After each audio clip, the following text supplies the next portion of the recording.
আসসালামু আলাইকুম রহমতুল্লাহি ওবরকাতুহ। সম্মানিত দর্শক, ডক্টর মোহাম্মদ ইউনূস সরকারের একজন উপদেষ্টা তরুণ মিস্টার মাহফুজ, যাকে এ যুগের সিরাজুল আলম খান হিসেবে অনেকে অভিহিত করার চেষ্টা করেছেন। স্বয়ং ডক্টর মোহাম্মদ ইউনূস তাকে এই আন্দোলনের মাস্টার মাইন্ড হিসেবে পরিচয় করিয়ে দিয়েছেন বিশ্বমঞ্চে। এরপর থেকে তিনি সামনে চলে এসেছেন। তাকে যখন প্রধান উপদেষ্টার বিশেষ সহকারী করা হলো, আমরা সবাই আশ্চর্য হয়েছিলাম। এর কারণ হলো, তিনি বাংলাদেশের পরিচিত কোনো মুখ নন, রাজনীতিতে পরিচিত মুখ নন। এমনকি যখন এই কোটা বিরোধী আন্দোলন তুঙ্গে, তখনও তার কোনো নামগন্ধ আমরা দেখিনি, শুনিনি, বুঝিনি। এরপর অন্য কোনোভাবে, মানে এখন তার অনেকগুলো ভিডিও ফুটেজ আসছে, তার অনেক দার্শনিক চিন্তা ভাবনা, তার অনেক বক্তব্য, তার পালংবাদ, এ সকল কথাবার্তা এখন সামনে আসছে, কিন্তু ইতিপূর্বে আমরা তার সম্পর্কে কিছুই জানতাম না। তো এই ভদ্রলোক ঢাকা বিশ্ববিদ্যালয়ে ল ডিপার্টমেন্টের ছাত্র ছিলেন, এখন আছেন কিনা আমি জানি না। যেহেতু আমি ওই ডিপার্টমেন্টের ছাত্র, ল ডিপার্টমেন্টের ছাত্র, তো সেই কারণে আমি জানি যে ঢাকা বিশ্ববিদ্যালয়ের কলা অনুষদে, আর্টস ফ্যাকাল্টিতে সবচেয়ে মেধাবী ছেলেরাই সাধারণত এই ল ডিপার্টমেন্টে ভর্তি হয়। তো সেই দিক থেকে তার লেখাপড়া, তার যে সহজাত মেধা, এটা নিয়ে কোনো সন্দেহ নেই। তো তিনি অতি সম্প্রতি প্রমোটেড হয়েছেন। আগে তিনি বিশেষ সহকারী ছিলেন ডক্টর মোহাম্মদ ইউনূসের সঙ্গে, এখন সেখান থেকে প্রমোটেড করে তাকে মন্ত্রীর মর্যাদা দিয়ে উপদেষ্টা করা হয়েছে। কিন্তু তাকে কোনো দপ্তর দেয়া হয়নি, দপ্তরবিহীন। এবং এতে যে পরিবেশ তৈরি হয়েছে সেটা হলো, তিনি দপ্তরবিহীন মন্ত্রী হিসেবে সব দপ্তরের উপরই আধিপত্য দেখাতে পারবেন বা দেখাবেন। দ্বিতীয়ত, তার যে অধিক্ষেত্র, কর্মের অধিক্ষেত্র, এটি এখন প্রধানমন্ত্রীর যে কার্যালয়, যেটি এখন ব্যবহার করছেন প্রধান উপদেষ্টা, সেখান থেকে ছড়িয়ে সারা বাংলাদেশে আনলিমিটেড হয়ে গেল। তো সেই মানুষটি একটি ফেসবুক স্ট্যাটাস দিয়েছেন, তিনি নাকি সবসময় ইংরেজিতে দেন, এবার বাংলাতে দিয়েছেন। তো এগুলো নিয়ে আলাপ আলোচনা হচ্ছে, অনেকে এটাকে খুবই গুরুত্ব সহকারে প্রচার করছে, আবার অনেকে ঠাট্টা মস্করা করছে যে তিনি কিসের সমন্বয়ক, বাংলাতে একটা সাক্ষাৎকার দিয়ে মানে স্ট্যাটাস দিয়েছেন যেখানে অনেকগুলো বাংলা ভুল, বানান ভুল ইত্যাদি নানা রকম কথাবার্তা। তো আমি সেগুলির আলোচনা করব না। এর কারণ হলো, তার যে বয়স আমার সন্তান সম। I married in 1986। আমি জানি না যে তার জন্ম কত সনে হয়েছে। যদি 86 সনের পরে হয়ে থাকে বা 86 সনে হয়ে থাকে, আমার সন্তান সম। অন্যথায় তিনি আমার একেবারে ছোট ভাই, তার বয়সী, অথবা ডিপার্টমেন্টে তো তিনি আমার অনেক অনেক ছোট ভাই। ফলে তাকে অসম্মান করা, ছোট করা, এটা কোনো অবস্থাতেই আমার পক্ষে শোভনীয় নয় এবং আমি সেটা করব না। তো আমি তার যে বক্তব্য, আমি কখনোই তাকে নিয়ে আলোচনা করিনি, সহজে তো আলোচনা করিনি। আমি তার নামটা উচ্চারণ করেছি, কিন্তু আজকে তার এই বক্তব্য নিয়ে কথা বলছে এই কারণে যে আলটিমেটলি তিনি যে বক্তব্যটি দিয়েছেন এটি সারা বাংলাদেশে ভাইরাল হয়ে পড়েছে। তিনি যেটি বলেছেন যে একটি অনিবার্য গৃহযুদ্ধ, মানে গৃহযুদ্ধের যে পরিবেশ, এটি তৈরি হয়ে গিয়েছে এবং এই যুদ্ধটা অনিবার্য, এটা হবেই, এরকম তার বক্তব্য। সবাই আলোচনা করেছে, আমি যেটা বলার চেষ্টা করছি আমার মতো করে। 2 নম্বর হলো যে এই যে গৃহযুদ্ধটা, এটি হবে নতুনদের সঙ্গে পুরনোদের। এখন পুরনো বলতে তিনি বয়স্ক মানুষ, the old man, the old culture, এগুলোর ব্যাপারে বলেননি। তিনি যেহেতু এখানে সমন্বয়ক হিসাবে, উপদেষ্টা হিসাবে, বিশেষ সহকারী হিসাবে একটি বিশেষ রাজনৈতিক মতাদর্শকে তিনি লালন করবেন বা করছেন। তো সেই অর্থে সমন্বয়করা যে রাজনীতি করতে চাচ্ছে এবং তারা যে রিসেট বাটন চেপে অতীতের সকল ইতিহাস মুছে দিয়ে 2024 সনের জুলাই এবং আগস্টের যে বিপ্লব, এখান থেকে একটি নতুন ধারাবাহিক রাজনৈতিক ইতিহাস তারা তৈরি করতে চাচ্ছেন। এবং এটা স্বয়ং প্রধান উপদেষ্টা একাধিকবার তিনি বলেছেন এবং তার সেই রিসেট বাটন চাপা নিয়ে জুলাই আগস্ট বিপ্লব নিয়ে তার এই কথা নিয়ে নানান রকম বিতর্ক হয়েছে। তো এখন সবাই বলার চেষ্টা করছেন যে প্রধান উপদেষ্টা যে কথা বলেছেন কিংবা আসিফ নজরুল সে যে কথা বলেন বা প্রধান উপদেষ্টার প্রেস সচিব যে কথা বলেন, অন্যান্য উপদেষ্টারা যে কথা বলেন, সব কথার মূলত মাস্টার মাইন্ড হিসেবে মিস্টার মাহফুজ তার একটা ভূমিকা থাকে এবং তার একটা প্রভাব থাকে এবং he is the main man. এবং আমরা যদি বলি যে আসলে প্রধান উপদেষ্টা কাজ চালাচ্ছেন না, মূলত ডি ফ্যাক্টো প্রধান উপদেষ্টা বা প্রধানমন্ত্রী হিসাবে মিস্টার মাহফুজ এই সরকারকে চালাচ্ছেন। এটা খুব অত্যুক্তি হবে না। এর কারণ হলো বডি ল্যাঙ্গুয়েজ দেখবেন যে মিস্টার মাহফুজ তিনি যখন আসিফ নজরুল সাহেবের পাশে বসেন, তার শিক্ষক, তো সেখানে মনে হয় আসিফ নজরুল এখানে গৌণ এবং মিস্টার মাহফুজের বসার ভঙ্গি, তার হাত নাড়ানোর ভঙ্গি, মাইক ধরানোর ভঙ্গি, তার কথা বলার মধ্যে ভঙ্গি, এটার সব কিছু দেখে মনে হয় যে সে লিড করছেন। হি ইজ এ লিডার, তার ওই অথরিটি আত্মবিশ্বাস, হি ইজ এ টাইগার, সিংহ, আর বাকি যারা পাশে বসে আছেন তারা সবাই তার অনুগত। এবং এই সেম অ্যাটিটিউড আরেকজন লোকের মধ্যে দেখা যাচ্ছে, সেটা হলো স্পোর্টসের যিনি আছেন উপদেষ্টা, যে ভদ্রলোক আছেন তরুণ বন্ধু, তার মধ্যেও ঠিক এরকম মিস্টার মাহফুজের মতো সেম আছেন। তার নামও সম্ভবত আসিফ। তো তিনি যেভাবে হাঁটেন, সেটা গেঞ্জি পরে যান, ট্র্যাক স্যুট পরে যান, তারপরে যেভাবে কথা বলেন, সেখানেও তার একটা অথরিটি আমরা লক্ষ্য করি। এবং এই দুইজনের মধ্যেই মনে হচ্ছে যে পুরো সরকারকে নেতৃত্ব দেওয়ার যে চাবিকাঠি এই দুজনের হাতে আছে, মিস্টার মাহফুজের হাতে এবং মিস্টার আসিফের হাতে। ভদ্রলোকের নাম, আমার নাম ভুল হলে আপনারা মাফ করবেন। এবং অতি সম্প্রতি আবার তাকে সেই এলজিআরডি মিনিস্টার হিসেবে বা উপদেষ্টা হিসেবে তাকে নিয়োগ দেওয়া হয়েছে, দায়িত্ব দেওয়া হয়েছে। ফলে সরকারের যে সবচেয়ে গুরুত্বপূর্ণ মন্ত্রণালয়, সারা বাংলাদেশের যে উন্নয়ন কর্মকাণ্ড, উপজেলা থেকে শুরু করে ইউনিয়ন পর্যায়ের যত রকম উন্নয়ন কাণ্ড এই মন্ত্রণালয়ের অধীন। এবং এই মন্ত্রণালয়ের অধীনে রয়েছে টিউবওয়েল, জনস্বাস্থ্য, গ্রাম বাংলার রাস্তাঘাট থেকে শুরু করে হাট বাজার থেকে শুরু করে সব কিছু, এবং এদের বাজেট বেশি।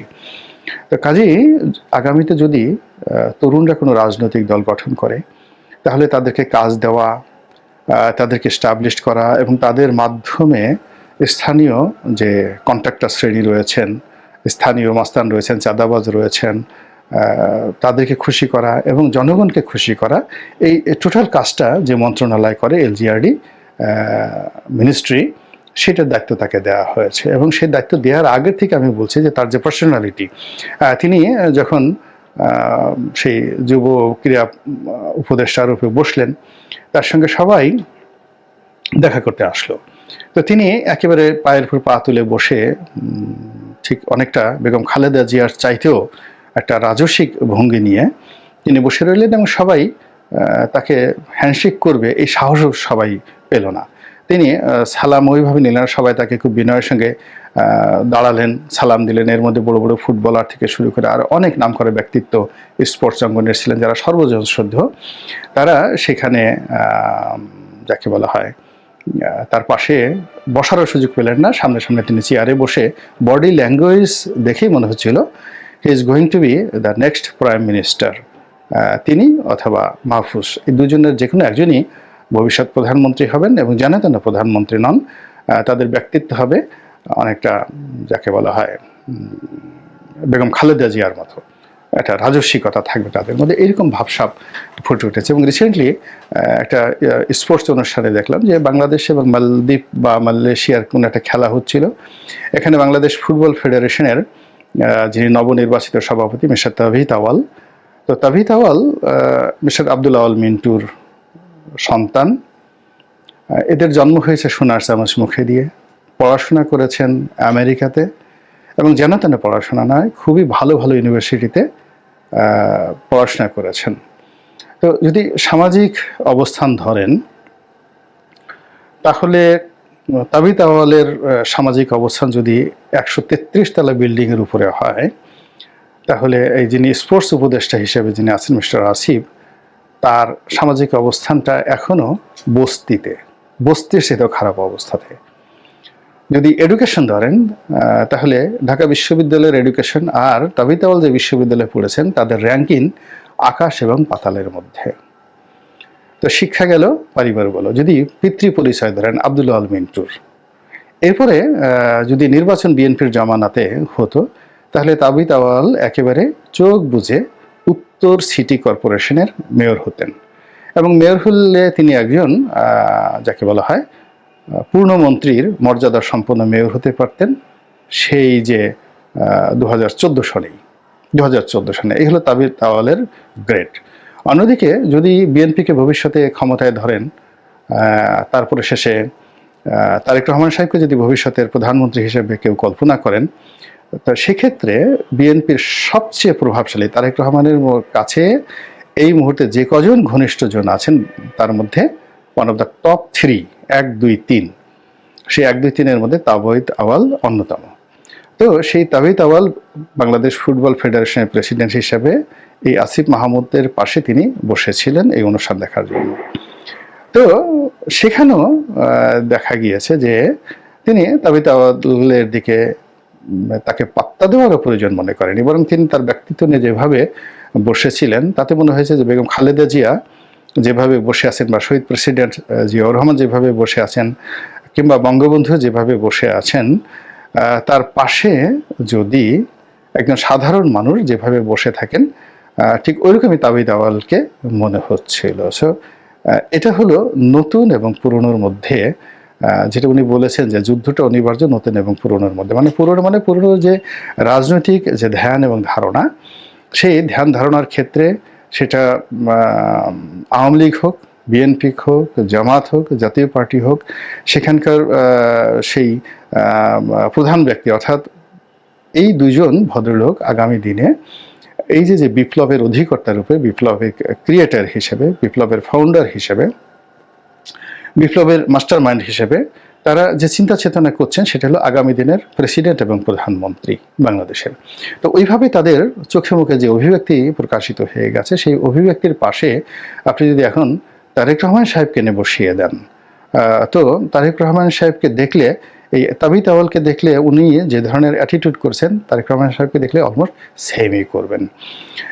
তো এই জিনিসগুলো আমরা দেখছি, পিকচারে দেখছি, ভিডিওতে দেখছি, এবং তাদের কথাবার্তা আচার আচরণে মনে হচ্ছে তারা আওয়ামী লীগকে নিষিদ্ধ করে ফেলছেন, ছাত্রলীগকে নিষিদ্ধ করে ফেলছেন, তারা চুপ্পু সাহেবকে করছেন, তারা ডক্টর মোহাম্মদ ইউনূসকে ডমিনেট করছেন, সব কিছু করছেন, এবং তারা এই সমস্ত কর্মকাণ্ডে বেশ সফলতা অর্জন করেছেন।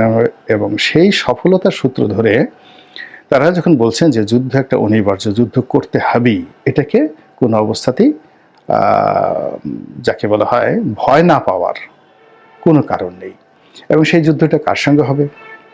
আওয়ামী লীগের সঙ্গে যুদ্ধ হবে না, কোনো অবস্থাতেই যুদ্ধ হবে না। এর কারণে Awami League is out of the senior, তারা পরাজিত, তারা পলাতক, তারা দেশের মধ্যে নেই, তারা কেন এদের সঙ্গে যুদ্ধ করবেন?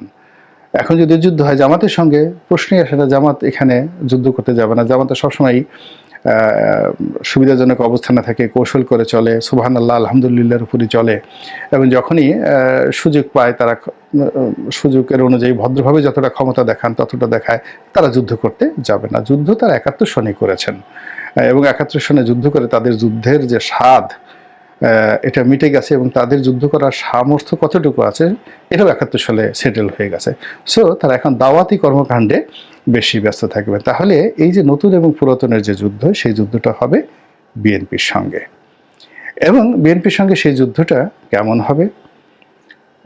সেটা কি সশস্ত্র যুদ্ধ হবে নাকি নিরস্ত্র যুদ্ধ হবে? এটার একটা ব্যাখ্যা পাওয়া গিয়েছে। সেই ব্যাখ্যাটা হলো, একজন সমন্বয়ক বলেছেন যে যদি 5 তারিখে আমাদের একটা প্ল্যান ছিল যে এই 5 তারিখের যে আমাদের যে সফলতাটা যদি না আসে তাহলে আমরা সশস্ত্র বিপ্লবে চলে যাব। তাহলে 5 তারিখে যদি তাদের সশস্ত্র বিপ্লব করার পরিকল্পনা থাকে, প্রস্তুতি থাকে, তাহলে এই যে গত 3 মাসে তাদের সেই প্রস্তুতি কি বলেন বাড়ছে না কমছে? আপনারা কি কেউ আমাকে বলতে পারবেন যে বাংলাদেশে যে সকল বাহিনী আছে, স্পেশাল ফোর্সেস, যেমন র্যাব, প্রধানমন্ত্রীর এসএসএফ, তারপর রাষ্ট্রপতির যে বাহিনী যেটা আছে পিজিআর, তো এইগুলোর মধ্যে সবচেয়ে ইফেক্টিভ বাহিনী, আধুনিক অস্ত্রের শস্ত্রে সজ্জিত একেবারে সবচেয়ে গুরুত্বপূর্ণ বাহিনী কোনটা? এসএসএফ। তো এসএসএফ এর কাছে যে সকল অস্ত্র থাকে এর মধ্যে মানে ট্যাঙ্ক থেকে শুরু করে আকাশ থেকে বিমান গুলি করে ভূপাতিত করার মতো মেশিনারিজ বঙ্গভবনে, গণভবনে ছিল। এবং তাদের হাতে যে সকল অত্যাধুনিক অস্ত্র ছিল এটা সেনাবাহিনীর থেকে কোনো বাহিনীর হাতে নাই। তাহলে এখন বলেন তো যে একটা হিসাব মিলিয়ে দেখান যে এসএসএফ এর হাতে যারা গণভবনে ছিলেন শেখ হাসিনার দায়িত্বে নিয়োজিত, অস্ত্রের তালিকাগুলো বের করেন কি কি অস্ত্র ছিল। 2 নম্বর হলো যে এই অস্ত্র সব লুট হয়ে গেছে না ওখানে আছে না কেউ ধরেনি। 3 নম্বর হলো যদি লুট হয়ে থাকে সেগুলো কয়টা উদ্ধার করা হয়েছে, জাস্ট প্রশ্ন করেন। তারপরে প্রশ্ন করেন যে এ যাবৎকালে এই বিভিন্ন ট্রেজারি থেকে, থানা থেকে, 400 থানা পুড়িয়েছে, যত অস্ত্র লুট হয়েছে তার কত পার্সেন্ট সত্যিকার অর্থে উদ্ধার করা হয়েছে এবং কি অবস্থায়, কত গুলি উদ্ধার করা হয়েছে। এই টোটাল জিনিসগুলো চিন্তা ভাবনা করে তারপরে যদি আপনি চিন্তা করেন যে একটা গৃহযুদ্ধ যদি হয়, কেউ যদি সশস্ত্র বিপ্লব করতে চায়, তাহলে তার পরিণতি বিএনপির জন্য কতটা ভয়ঙ্কর এবং ভয়ানক হতে পারে। বিএনপি কি এই জিনিসটি বুঝতে পেরেছে নাকি পারেনি, এটি আমার প্রশ্ন রাখলাম আপনাদের মাধ্যমে। আল্লাহ আমাদের সবাইকে হেদায়েত দান করুন এবং হেফাজত করুন। আসসালামু আলাইকুম ওয়া রাহমাতুল্লাহি ওয়া বারাকাতুহু।